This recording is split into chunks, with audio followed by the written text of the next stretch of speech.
samtang na naluya pa kita sa gitagal ng panahon ni si Kristo nagpakamatay alang sa mga dili Diyos mo. Talagsa ra na dunay magpakamatay alang sa uban, bisan pa alang sa usa ka tawo matarong. Tinuod aduna gayud kahay mangako sa pagpakamatay alang sa usa ka maayong tawo. Apan ang Dios nagpadayag sa iyang ugma alang kanato pinaaging ini. Nabisan sa mga makasasala pa kita si Kristo nagpakamatay alang kanato. 8 na.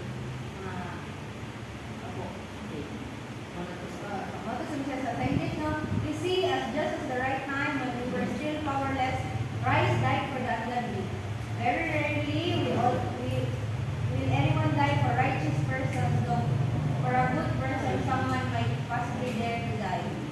But God demonstrates His own love for us in this: while we were still sinners, Christ died for us. So, atong condition, verse 6 to 7, so makita natin dito sa verse mo na helpless na kung wala ang Ginoo.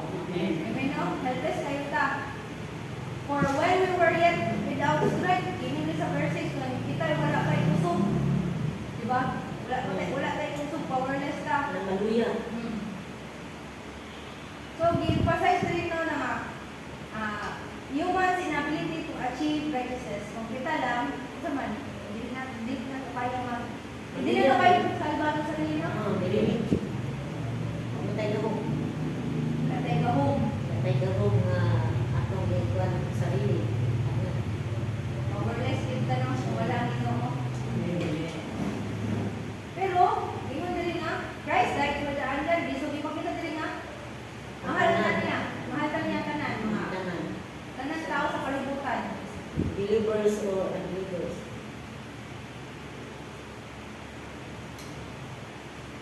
Ang highlights po din ng verse kay, we are not deserving of His love. Tama ba? Hindi siya. Kita ngayon pagkamatay sa Ginoo. Sa yan. May nga naman kayo, pananaw ninyo, anong bilang tama yan? Ay makasasala man ta. Pero kung sa dako, hindi kayo masabi mo. Isa, Kita ngayon. Yan, ipakamatay. Kita, wala tayo kalabang sa mga sa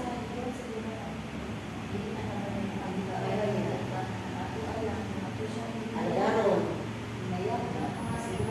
Sampakon. No, walay para sa Ginoo mga kanang pagpakamatay kanang protection ra ni tag dahil yung katalasan bahala kaya. Sa tuwa na ba? Oh, Libre yun. Gawanan nga atong pag sa atong flesh ba?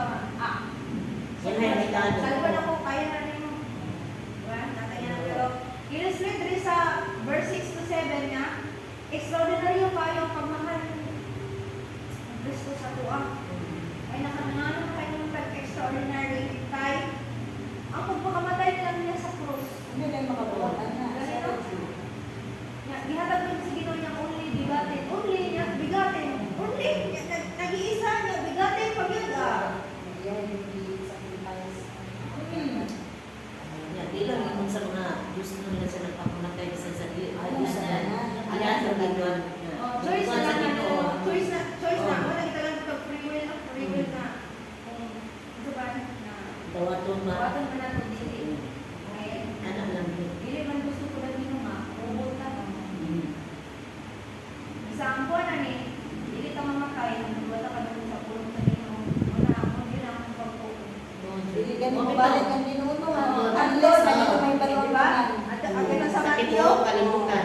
until the gospel na spread sa Sa whole earth. earth. So, para din makapangulipas ang tao na wala na kong gadungan sa pulong sa Ginoo. Tubang sa judgment pa. Lord, wala mo ba lumog? Basta may nag-inay CCTV. Baka mo ba sa mga social media na lagi ka pang lipas. Sa radyo. Napay mga princess sa kadalanan. mga magdaldalog na card, mga bayot, di kasunod sa langit, mga palahubog. Although harsh siya, no, pero makadungog. Tinuod man siya, pero ang kuha na lang is na nakadungog gihapon mo. Nakadungog sila. Ignore lang. Ignore lang nila.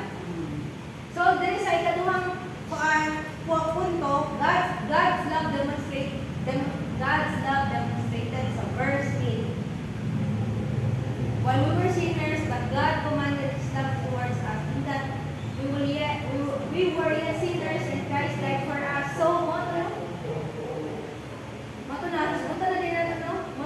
God's love is unconditional and proactive. Oh, amen. Amen? Amen. Kayo, unconditional ba? Kayo, why condition? Gingon lang na, padala na ko kung anak. Para po kung wala, dami pangutanan. Proactive. Natod karon. Natod karon ang kalisay. Kanang tinuod gihapon siya ba? Wala ko sa. Wala mausap. Ang kulang sa Ginoo kaya dili mausap. Ang Bible dili walay mali. Amen. Amen? Amen. Alam mo, ako encounter sa Biblia o ba nang may mali? Na, ang promise sa Ginoo ba nga, wala nang gikuan. Wala. Wala niyo itupan. Wala nang gituman, wala gitupan. Bagi kuptan din niya ang no, hantod kuan ang Saan? wala. Ang mo na ko sa proactive kung nagisulat ang Biblia sa mga si Jesus nga kuan sa kasi Exodus sa Badong Revelation. Mahana man ang langit o ang yun. Oo, parang bulong. Malabulong niya magabilit. Pabilin din siya no, kanang tinuod yun ang Biblia. Amen. In contrast with human nature, unlike human tendencies to sacrifice for the deserving, God's love extends to the undeserving. So, di ba no, kung dili na siya deserve, kung kita as ay natural sa to, ano, kung natin dili person kaya undeserving man na siya sa umugma, ano man eh. Hindi ka kayo. Good morning ka.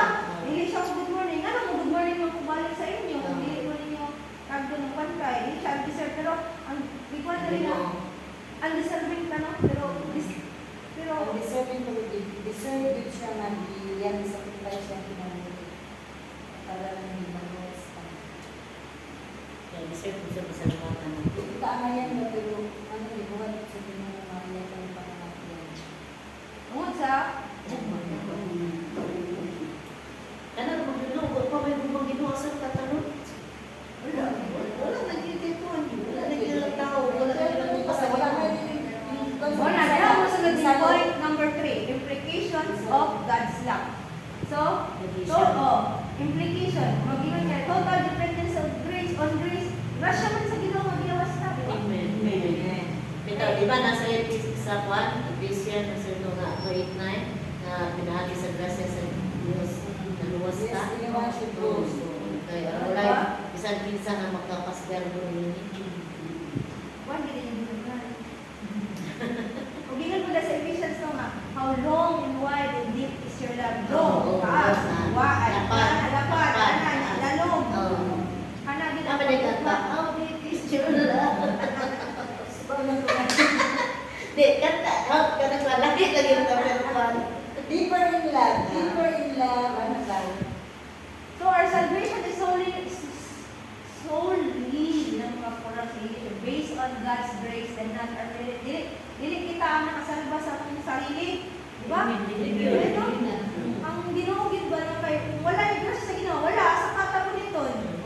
Ang ganda ng ingin ako ganito, asa katakan mo, gapang Lagi ka. grasya bukas Ginoo. Naglatagaw lang ta.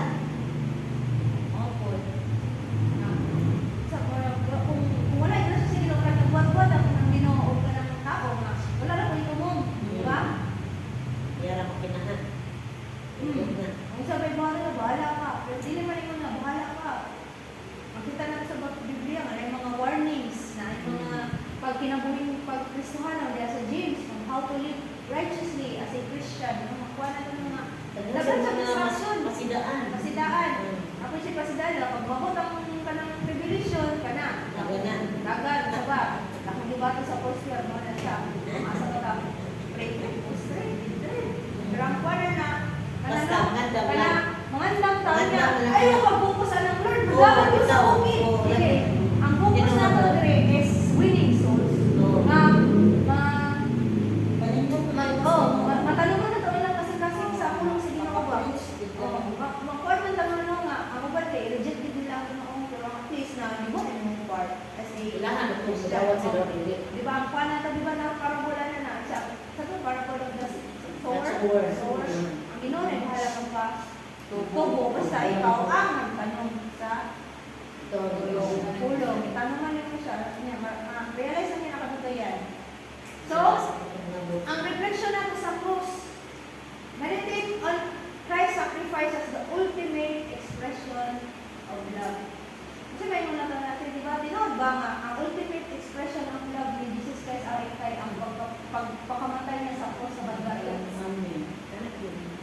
Di ba? Kung wala siya napakamatay, maluwas, bagay ka sa ating mga sila. Di ba? Iyaman tayo sa iba.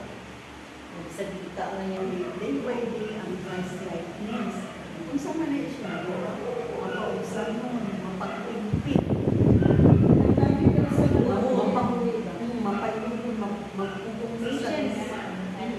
In response to God's love, so i-encourage na to ang matagusa. Kita po, ang importante ang community na yung mga simbahan. Kay, masyaran ba? Una mo yung problema, tinabangay mo. Tinabangay ka. Para makashare sa mga sa Ginoo kay inanagod natin mga kwento-kwento sa akong bahay na ingani akong pinagdaraanan 24/7 kaayo magbandungon ganina na yung nakadungog ko na yung sakit ko wala na sa ilaha. Di ba? Pero kung sila ganun ang sakit, grabe ang kanang kuwan. Sa Ginoo kay dapat mo yung dapat natay kay pailog kay nga nang katong mo yung sa sa Galatians so meron na fruit of the spirit, love, joy, peace, niya tulong kay pinaka-ending ito guys, self-control. Gitagaan tawag ka ng mga pulong sa Ginoo nga unsa na to pag-deal sa mga inunana ng sitwasyon. Hindi ma-apply sa pagkawali. I-apply na to application to our real life. 568 nag-emphasize nga ang grasya sa Ginoo ni Lord dapat kayo niya ang provision niya through Jesus Christ.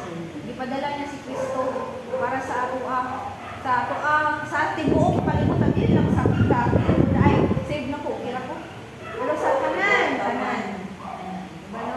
Nga na makita na ko nga ang bugma sa Ginoo walay paglubad.